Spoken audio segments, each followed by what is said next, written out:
Welcome everybody to the Trio Zoom room. I'm Lori, and today we are so super excited to host this discussion with Janelle Cronin.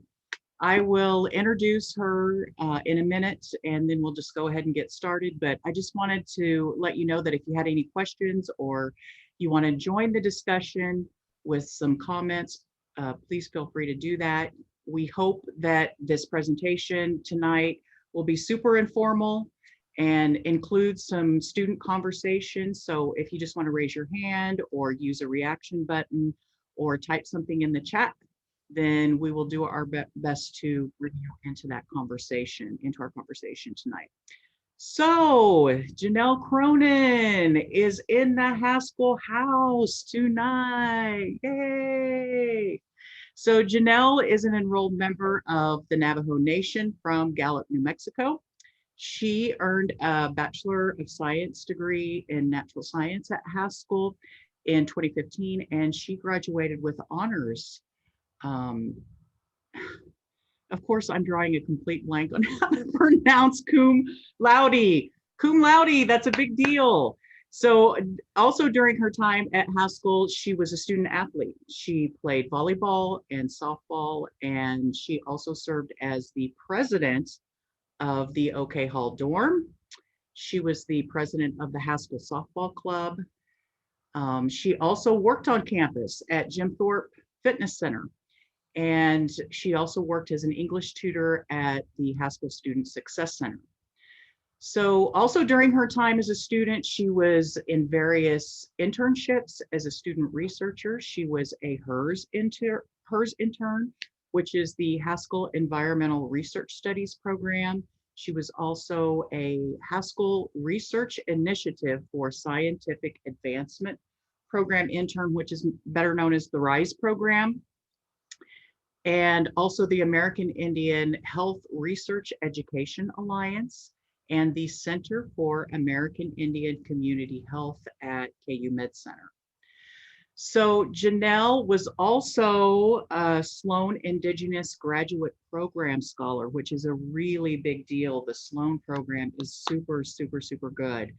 And while she was in that program, she earned her Master's of Science degree in 2 different programs, in the Ecological Science and Engineering program, and also Curriculum Studies and Instruction. And she did that at Purdue University. That's like a very prestigious college. And she earned her master's degree in May of 2018. So currently, Janelle works with our friends at the American Indian Graduate Center, and that is the largest scholarship provider to American Indian, Native American, and Alaskan Native students. She works in a dual role on the development team, both as a development assistant and as the RISE Native Graduate Program Specialist. Welcome, Janelle. So glad to have you here. So let's start off by talking about Haskell. Let's start at the beginning. So when you came to Haskell, had you always planned on getting a master's degree? Like, was that the plan before you got here? Or at what point did you know that you wanted to get a master's degree, and what might have influenced that decision while you were at Haskell? Well, I started at Haskell in the fall of 2010, and honestly, I had no plan. My plan was to go to class, go to practice, make friends, and I knew at some point I did want my master's and my PhD. But at that time, I think I had more questions than answers. Like, how do I apply? Where do I go? How do I get funding? Like, who do I talk to? And so it really wasn't until my junior going into my senior year at Haskell that, I kind of realized it's time. I was filling out my plan of study and kind of realized, like, wow, I'm down to my final classes. I have 2 semesters left. I have no plan. Do I just graduate and get a job? Do I continue on to school?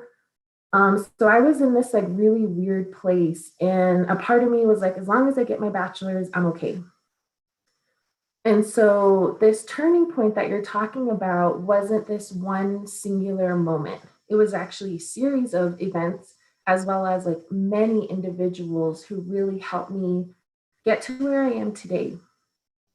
And so the first event is I was accepted into the Haskell Environmental Research Studies program, which is the HERS program. And it's a climate change based internship. And so, as a student researcher, you are getting research experience, you're writing a paper, you're presenting at conferences. But like what's special about HERS is they have this additional focus, like a component of their program that is specifically geared towards getting Native students into graduate school. So the HERS internship was like June and July. But then from August to December of the same year, we had a whole team of Native and non-Native individuals who invested in us as students to get into graduate school. And Dr. Joseph Brewer and Dr. Jay Johnson are the directors of this program. And they really had amazing foresight into what Native students need. So the way this additional component was structured was, let's have a serious conversation. Do you want to go to graduate school? Where do you want to go? How are you going to afford it? What's your research going to look like? Of course, we had those conversations, but these individuals took time out of their day in the evenings, on the weekends, to have additional sessions for us students. So we were writing resumes, diversity statements, research statements. We were working on letters of recommendation and how to ask people. And so it really was the HERS entire team that took that time to invest in me and maybe 5 or 6 other Native students that were in the internship at that time into getting into graduate school. They also provided us with GRE study prep materials and paid for us to take the GRE. And if you guys haven't taken it yet, it does cost a pretty penny to do that. So HERS really did look out for us. Like I said, having that type of mentorship and guidance was really crucial because, like I said, I had no answers. I didn't know who to talk to. I mean, I could look up things online, but I didn't understand the process of picking an advisor and, reading research and what do I want to do with my degree. That's where they stepped in to have those conversations with me.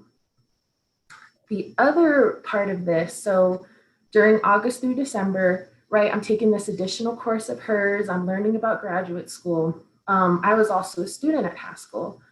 And my mentor at the time, her name was Melinda Adams.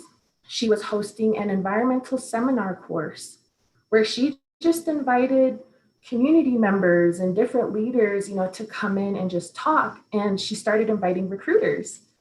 So that's how I met Dr. Kevin Gibson. He runs the Sloan Indigenous Graduate Partnership at Purdue University.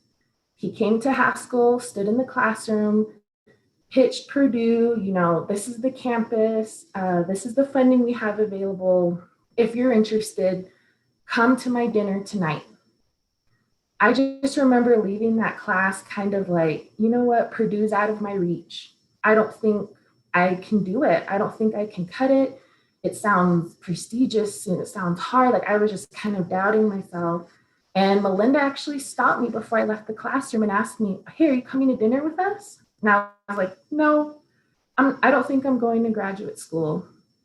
And she actually said, like, no, I'm not accepting that answer.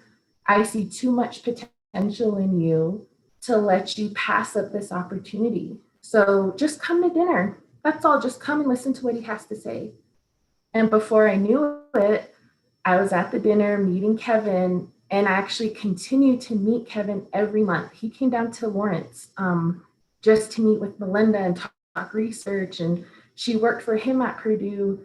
And so every time he came into town, Melinda brought me with her, and we went to dinners and lunches, and we just talked. And ultimately, that's why I chose Purdue. Not only did I have a Haskell faculty member who took me under their wing, I was now getting to personally know this recruiter at Purdue, and I could actually ask him those questions, you know, or tell him honestly, like, I don't know what I'm doing and I need help, or I'm doubting myself and I need help, right?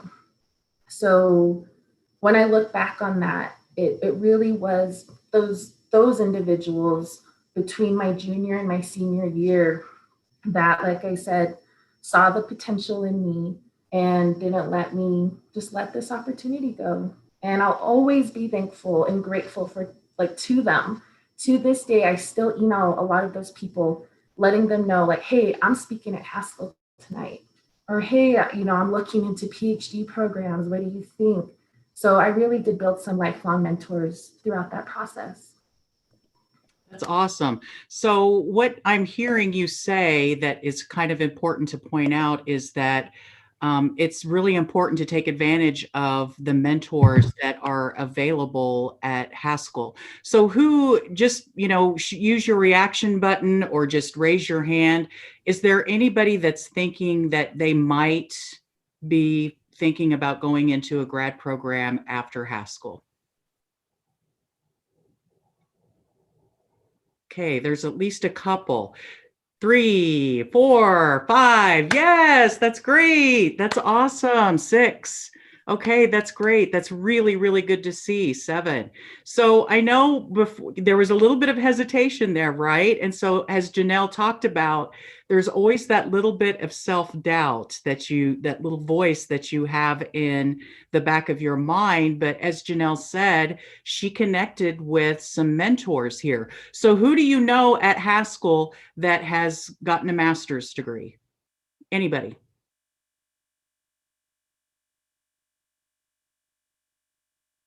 Okay, so Yosh has a master's degree. Ron has a master's degree. I have a master's degree. See? So really what is key is just trying to connect with those people who might do what the folks that Janelle connected with, and just encourage you and say, hey, no, there's no reason for this self-doubt, right? Let's talk about what your skills and your strengths are and figure out how we can make a plan to get you into grad school. So it's never too late or never too early to be thinking about those things. Like Janelle said, when she first came in, that she was thinking about it, but she really just needed to connect with those key pieces. And maybe, Janelle, you can tell us what other experiences, key experiences at Haskell that helped you get into grad school or helped you be successful in grad school that you were able to develop and take advantage of while you were here that students might be able to connect with. So, you guys, when Lori introduced me, you probably heard of all the extracurricular. And I guess this is also like my little bit of advice to you is be as active and as involved as you possibly can. Haskell is one of the most unique campuses in the entire country. We have so many people who want to work with us. We have so many people who are alumni and graduates who want to bring opportunities to students. We have so many faculty, like, personally involved with these students that has a whole campus full of things you guys can do, clubs, sports. Like I said, I worked at the gym, I worked with the Student Success Center. And the reason I feel like I kind of wanted to try everything is I needed to diversify my skill set. And that is my other advice I have for you guys is learn as much as you can, try as much as you can. Even if it's something kind of out there, like I did clinical ecology internship, a public health internship, hard sciences. Like I just wanted to see what was out there. And no one can take away my experiences from me. I have met so many key people just volunteering that I've built so many good relationships that have continued to help me now.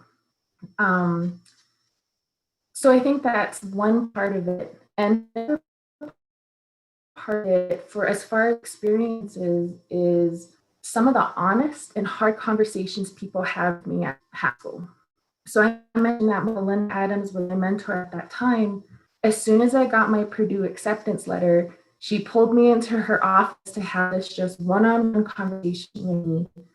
And the advice she told me that day, I still carry it with me, and I'm sharing it with you now. She told me, graduate school is going to be hard. It's going to suck, and you're going to want to quit.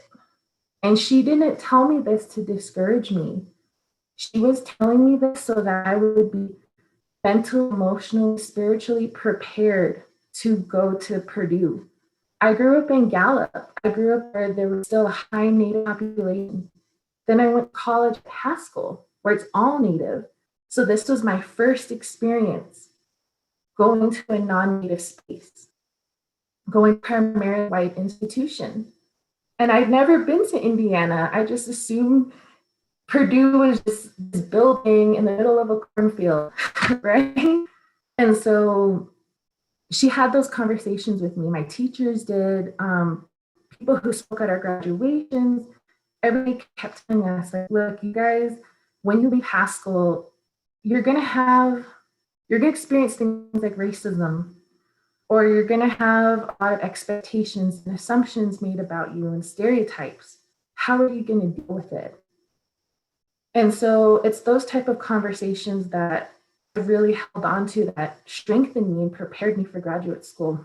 Like, for example, I'm pretty much the only Native on Purdue's campus. I mean, there's like 50 of us. So I'm the only Native in my classroom. And it's like, every time I speak, I have to tell everybody, I'm speaking for myself, not the entire Navajo Nation, not all of Indian country. This is just what I think, or how I feel, or what I've experienced.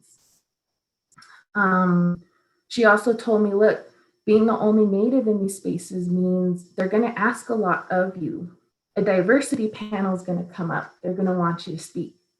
You know, you're going to be asked to guest lecture. They're going to ask you questions, sometimes that are arrogant, like, do you do a rain dance? Do you live in a teepee? How are you going to respond? How are you going to, represent yourself and your people?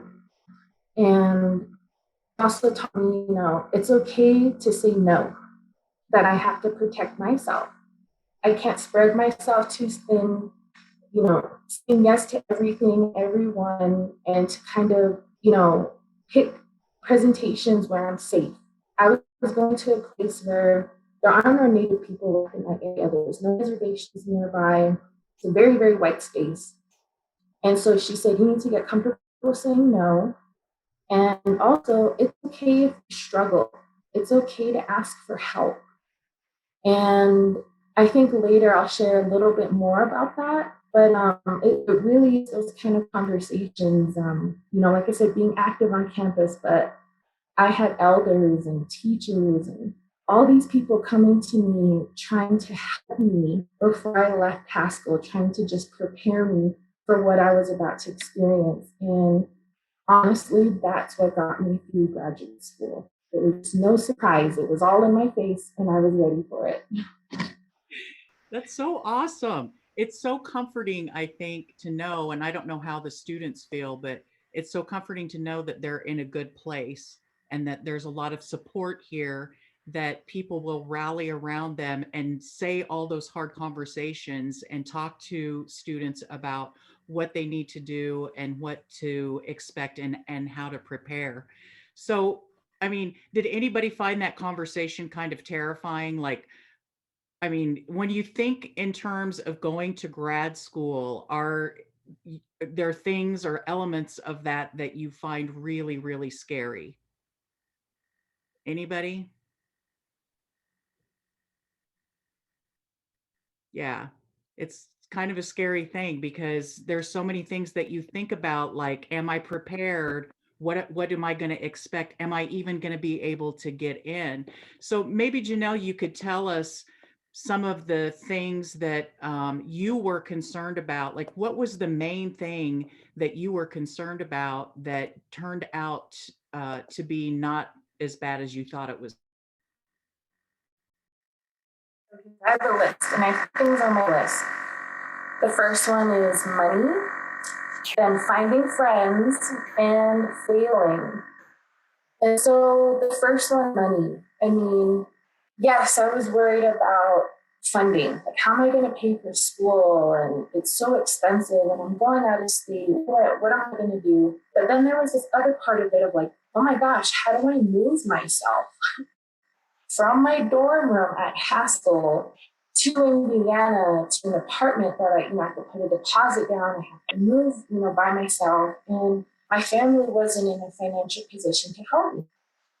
And so I had a lot of that burden on me my last semester, trying to work odd jobs, trying to save money, until I found that there is an opportunity at Purdue, and a lot of universities have this, and it was a summer research opportunities program, which is just like an internship.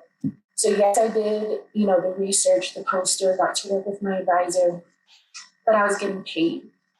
And the other half of it was, now that I'm on campus, I was staying in the dorm. I got to learn what like all the buildings were. I knew where my first class was, so I didn't have to like use the map on my first day of school. I got my student ID done, signed up at the health clinic, all before school officially started. So during that whole summer, I actually moved myself from Kansas to Indiana and just put everything in my dorm room until my apartment was ready. And I kind of look back on it, like, I was really stressed out about it, but it did work out. And it really was like two birds with one stone. Not only was I getting paid to do this internship, but right, I was on my campus, I was with my advisor, I had people helping me, I could put my stuff at their house. That's how I started building my community. As far as like finding friends, people are probably like, why is that on your list? Like I said, guys, I grew up in a high Native population.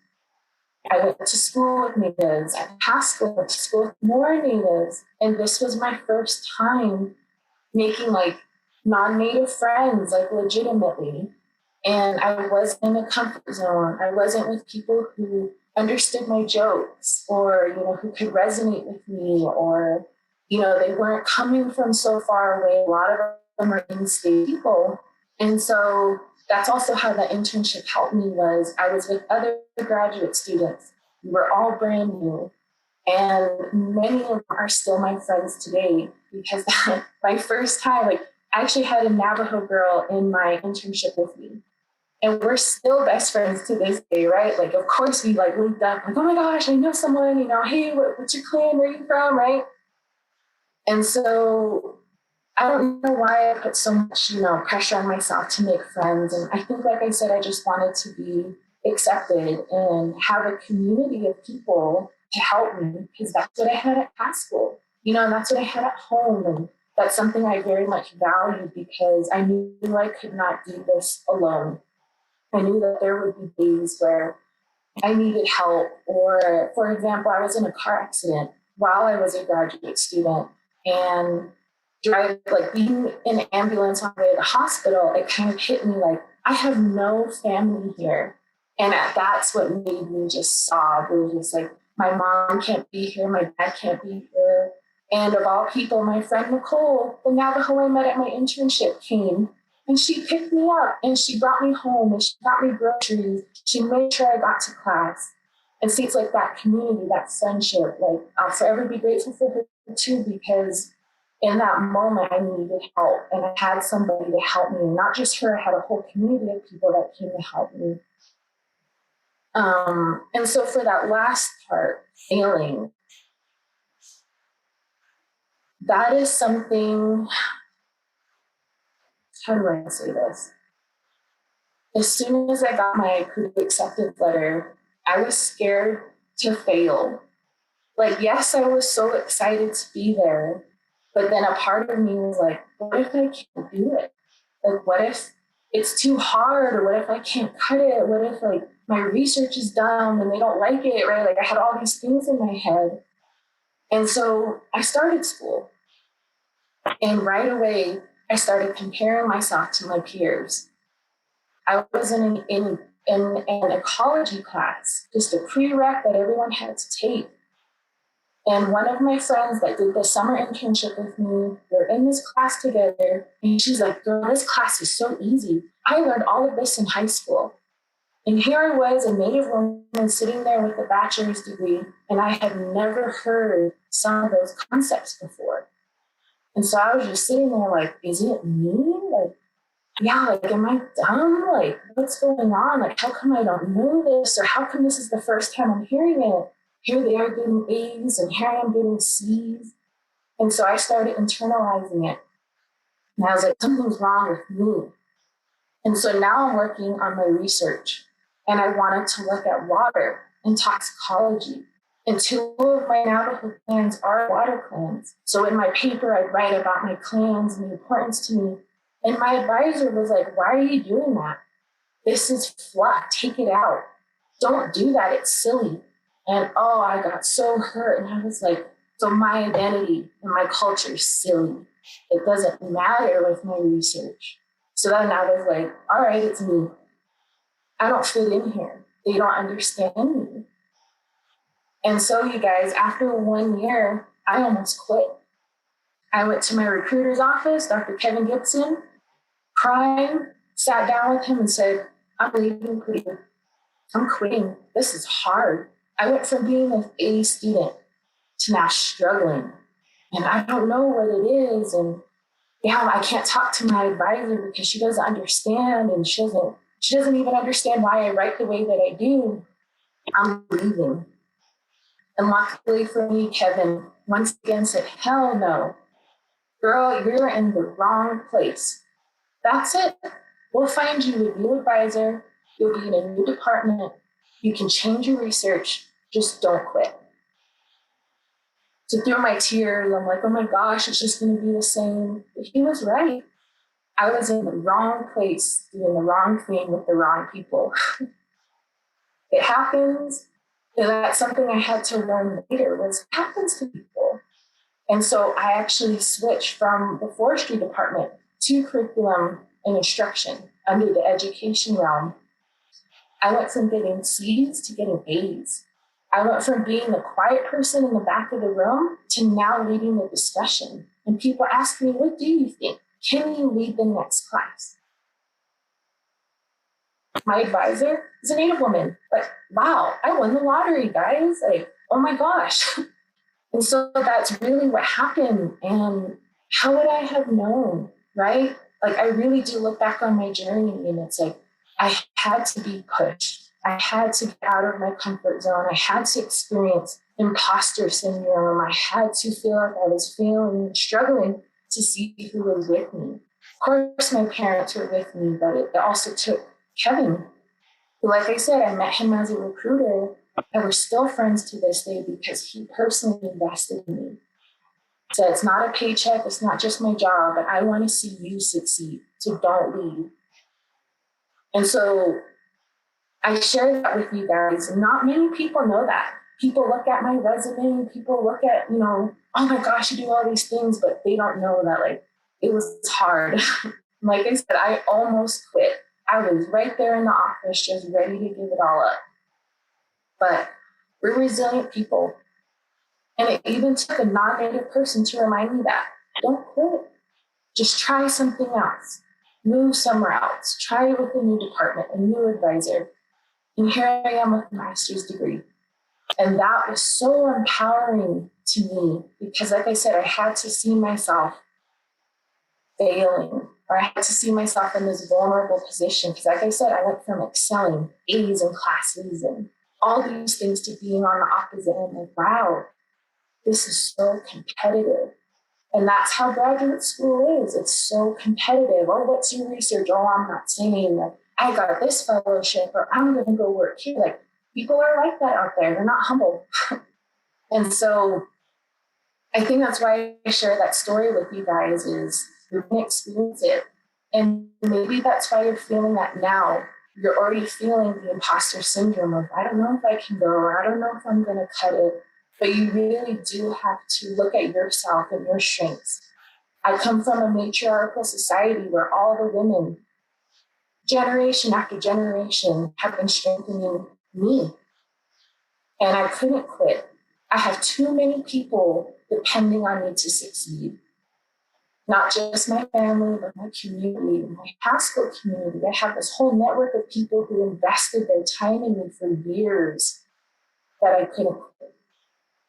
And so that's something like I want to share with you guys is just, if you're ever in that moment of quitting and you're in school and it's hard and stuff, reach out to Lori, reach out to Yosh, reach out to the people who have been there so that they can lift you up again, or they can help you navigate or find a different department, or hell, find a different school. It's like, just don't take that one experience and quit and leave, because you're going to regret it. Yeah. Awesome.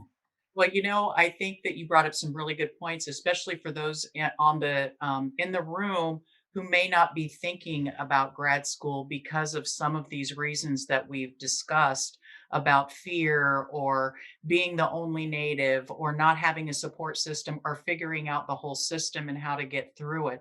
I remember that somebody told me, or I read a journal article that talked about Native students claiming Indigenous space or claiming educational space as Indigenous space, meaning when you mentioned imposter syndrome, meaning that you belong here. You belong in an educational space. These are our traditions. Just because we're being educated in a different way, not in a traditional way, doesn't mean that we don't belong here and that we don't have the ability and skills to move forward and be successful and complete our degrees. So just for thought. Does anybody else have anything they want to add to the discussion right now? I think Sarah wanted to say something earlier. Sarah, speak. Me? Yeah, did you want to say Can you something? hear me? Yeah. Oh, okay. Oh, I have lots of thoughts. Thanks for sharing your story, first of all, because I can understand what you're talking about.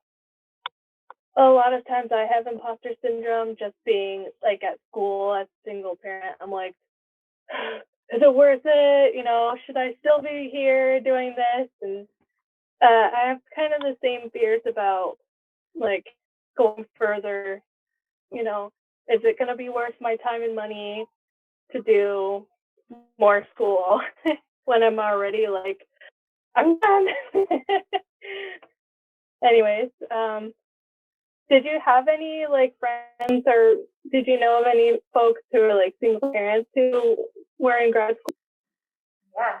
So my friend Nicole that I mentioned, the Navajo girl from my internship, she had a young daughter named Riley who was maybe 2 going on 3. And her partner were both graduate students. And so I got to see, so what's really interesting about that is if you talk to Nicole, she would actually encourage you to probably have kids while you're a student. Because I would talk to her, like, should I wait? Or is it going to be hard balancing your life and school and homework? And she said, of course it's going to be hard. Of course, parenthood is hard. She's like, but, I have more understanding being a mom. My teachers, I can talk to them about not having a babysitter or extending a deadline. The healthcare was able to help her on campus, right? Her kids were covered under her as a student. And I was her personal babysitter. I missed my nieces so much. And we actually lived at the same apartment complex where I would always babysit or have her come over. And not just me, the director of the Native Center welcomed her whole family into it. And, bring your kids to the meetings. And we really tried to make it a community space. Like it would be so weird if it's like no kids under the age of 10 are allowed, here it's like, come on guys, like we have families. And so, yes, I did know people, and I'm thinking about my Native friends in particular, and we looked out for each other. They bring their kids to the center, we'd offer up babysitting, or, I was listed as an emergency contact, right? It's like we found a community. And yeah, and I think like one thing I also want to add too, because I was kind of listening to what you said about like, I don't know if I really want to do this, and this is for everybody in the room too. When you're thinking about your education and like, is it worth my time and money? You need to think about that in the long run. One day, I want to be Haskell's president. I'm going to need people on my board with degrees. And this is something that I tell all my closest girlfriends. I cannot use you if you do not have your degrees. And that's the truth. That's how a lot of jobs are run these days, right? So why not do it now, sooner, while you have the opportunity, while you have the funding? And so that's just something to think about, because not only will your family benefit from it, your community will benefit from it. You know, there's all these ways you can start helping not only yourself, but others. And it doesn't matter if you don't do it now. I just feel like it's something you shouldn't, I don't know, you shouldn't push away for your whole life. Like, oh, I'm just never going to do it. I feel like if you can do it now, knock it out, even when your kids are small, right? I have memories of my dad getting his PhD using those old Mac laptops, and like my mom being like, don't talk to him, or like, go play over here. Did it damage our childhood? No. He became a role model for us. I saw how hard he worked. I saw his late nights at the computer, you know, putting everything he had into his thesis. And so it's like, your kids are watching you. Wouldn't you want them to go get their master's, get their PhD, right? It starts with you. Yes.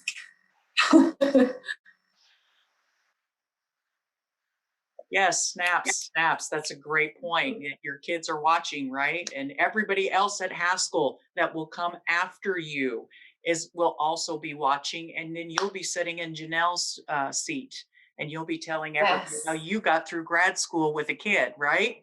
So there you go.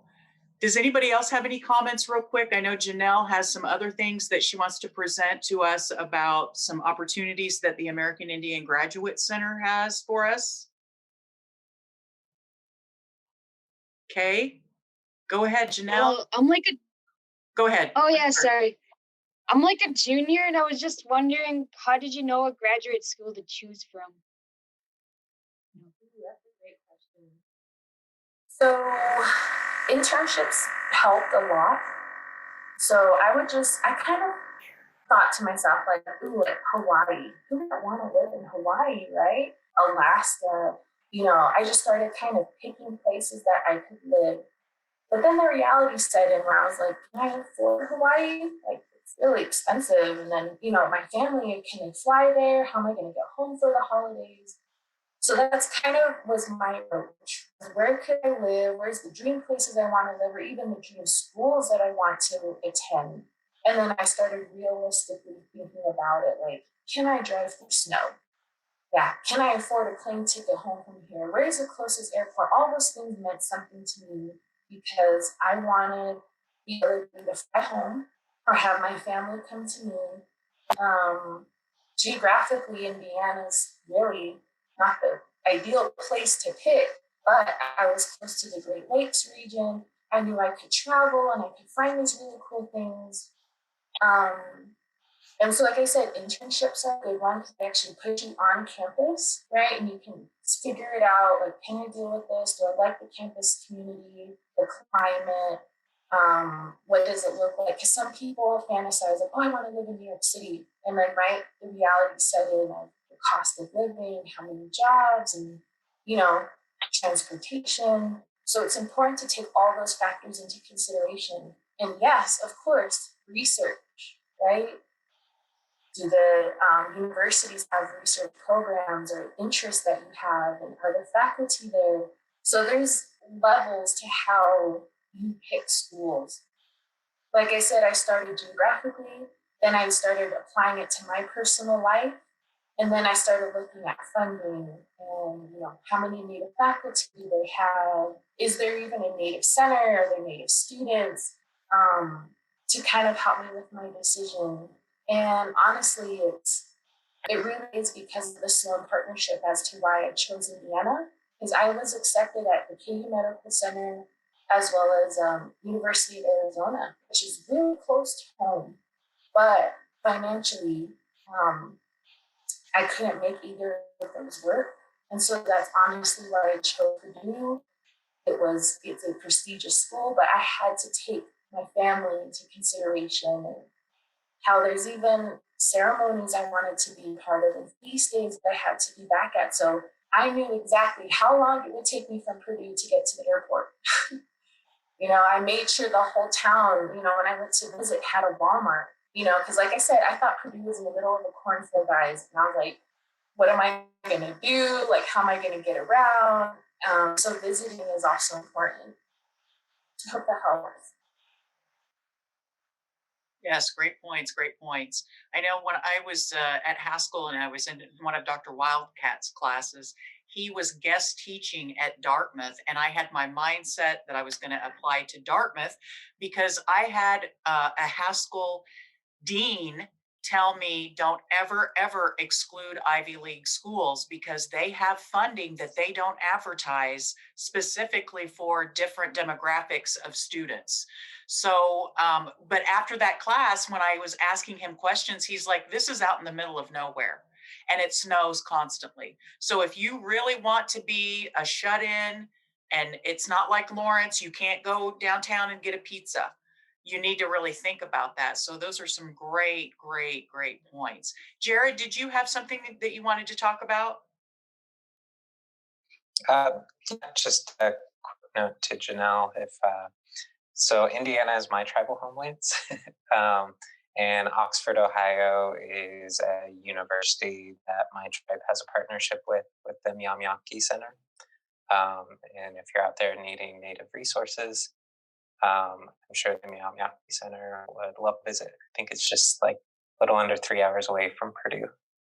Yes, I would. Could you maybe put your info or something or send it to Lori or Yosh and we can somehow get into contact? That would be great.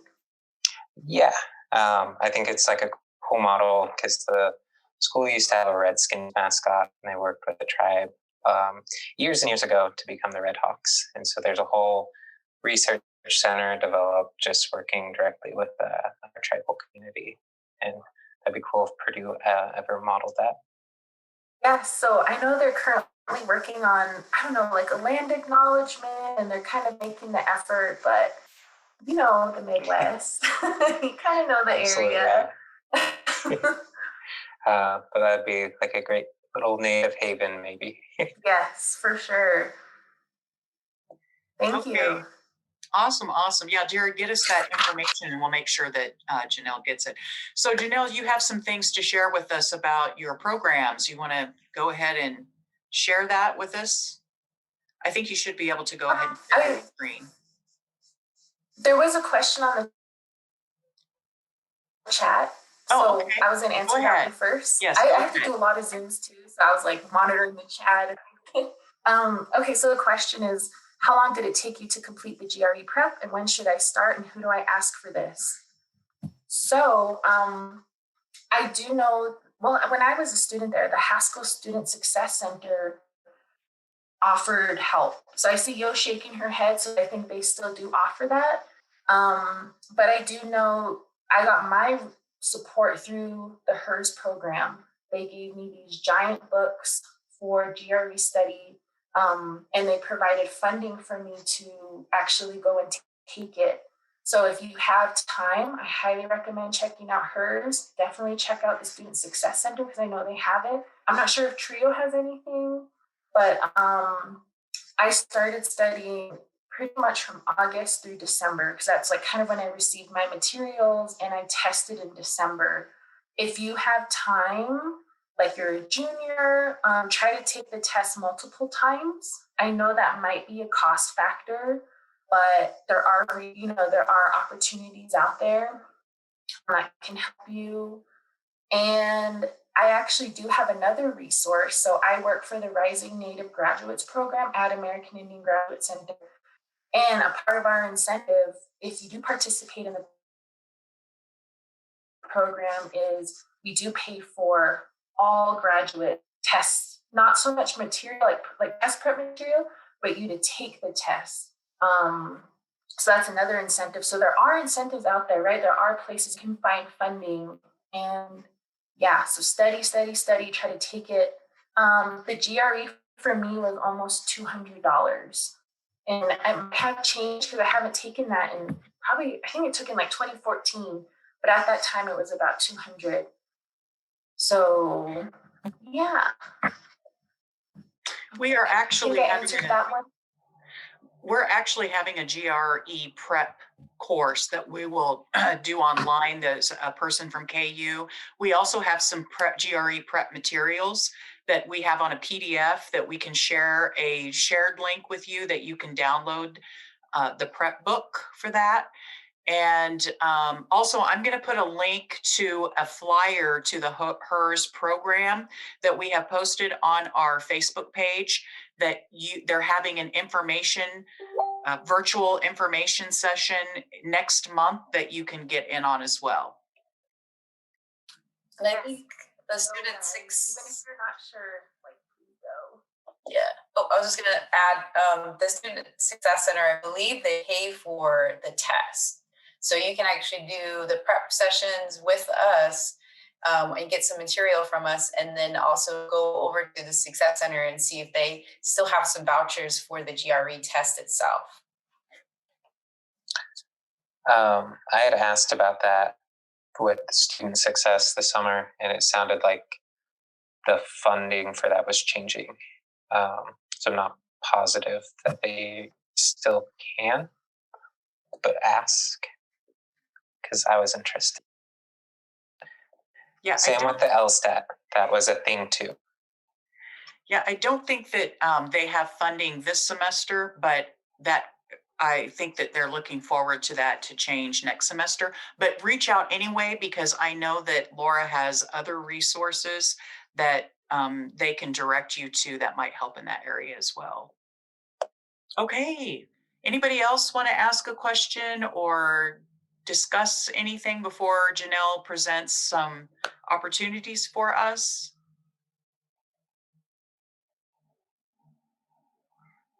Okay, Janelle, take it away. Best part. Okay. If you guys, even if you have questions later, Lori and Yosh have my email. You can always reach out to them. I'm always open to meet with students, talk with students. It's what I do at AIGC. I want to see you guys succeed too. So let's hop into some of these opportunities. I'm going to share. Can you guys see the AIGC website? Yes? Okay. So this is AIGC. Like Lori mentioned, we are the largest scholarship provider to Native American, American Indian, and Alaska Native students in all of Indian country. To access this website, our website is just www.aigcs.org. Even though graduate is in the title, we do offer scholarships from high school to graduate level. So you would just come here, let's look at undergraduate scholarships. They usually have them all listed on the website. They have deadlines, everything open in January. They have, if it's closed, if it's open. So the process of this is when you come here and you want to start applying for a scholarship, just fill out a general kind of application, and then that application indicates everything that you're eligible for. So you might think for one Empowering Scholars Initiative, but then end up being eligible for 10 other scholarships. So this is where I recommend that you come look. We even have, like I said, graduate scholarship opportunities. Look at these. We have a lot of initiatives this year. We even had some, like student relief scholarships if you're dealing with anything COVID related. Oh, right here. So this is a perfect page, you guys can see it. We have the AIGC Access Scholarship. So this you can apply for to help you pay for those exams. They're all listed right here on this page. You can kind of see they figured out how much everything costs. This is definitely new. So I hope this does help. I hope, Lori and Yosh take this too, because if, Student Success Center is having some funding, I don't want to say issues, but they're figuring themselves out. This is a great opportunity for students to apply to as well. And this is all just on their website. Has all the requirements. And this program, just going to search for it. Rising Native Graduates. This is the initiative that I work in. Rising Aid Graduates is a mentoring program. We are focused on getting Native juniors and Americans to graduate school. So not only, I guess like I'm really lucky to have this job because this is my passion, guys. I really want to see more Native bodies getting these graduate degrees. And so this initiative here is you can apply to be a scholar or you can apply to be a coach. All of our coaches are AIGC alumni. They all have graduate degrees, and so they've all been there. And that was really important for us because, right, you want to see yourself represented, you want to have someone maybe from your own tribe, talk to about any and all questions you might have. There's more information about how to apply, the benefits of doing it, all the frequently asked questions. If you guys are interested, you can directly apply there. And so that's for another intern option, guys. But if you guys, I'm trying to get back to everybody. Just capture. I just wanted to share that with you guys real quickly because, like I said, this is my passion. This is what I get paid to do, which is amazing. And it's to get people like you, our Native scholars, into graduate school. This is just another opportunity. There's so many opportunities out there that if you're interested, please apply. But also, please look at the resources you have on campus because I was able to find something close to home, which was a first program. And they offer pretty much the same kind of structure. So if you're interested, you can go to the website, you can reach out to me, you can reach out to Lori. I'll put some of this information just so they have on hand. And yeah, please apply for scholarships, guys. There's so much out there. Awesome, awesome. Great. Thank you so much, Janelle. That was so informative. Does anybody have any questions or comments before we close out tonight? Please go to grad school. I also wanted to mention before we wrap it up that there are post-baccalaureate programs available to you. So a post-baccalaureate program means that you can go to a kind of an in-between program between your undergrad and your grad school to prepare you for grad school. So if you want more information about that, I know KU has a very robust post-baccalaureate. There's been Haskell students that have gone to this past the post-baccalaureate program to prepare for a master's program. And it's really, really been helpful. So if you think you might not be ready, you can always take a gap year too. I know in my particular program, it was more of a professional track. And so there were a lot of folks that were actually working and in that program, or folks that had taken several years off to work in the education field before they went back and got their master's degree. There's no time limit.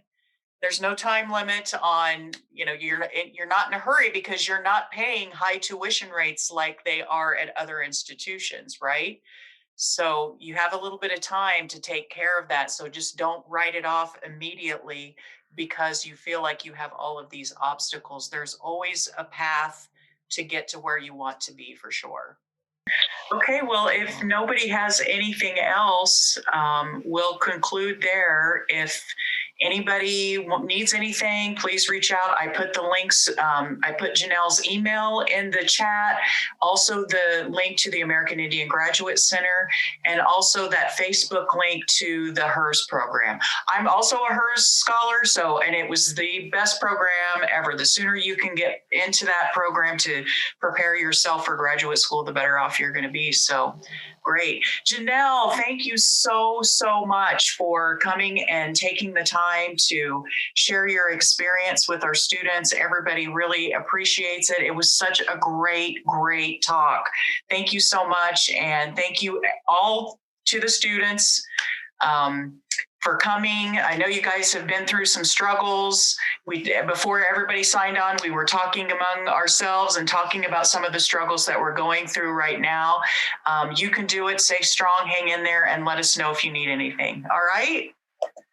All right. Thank you.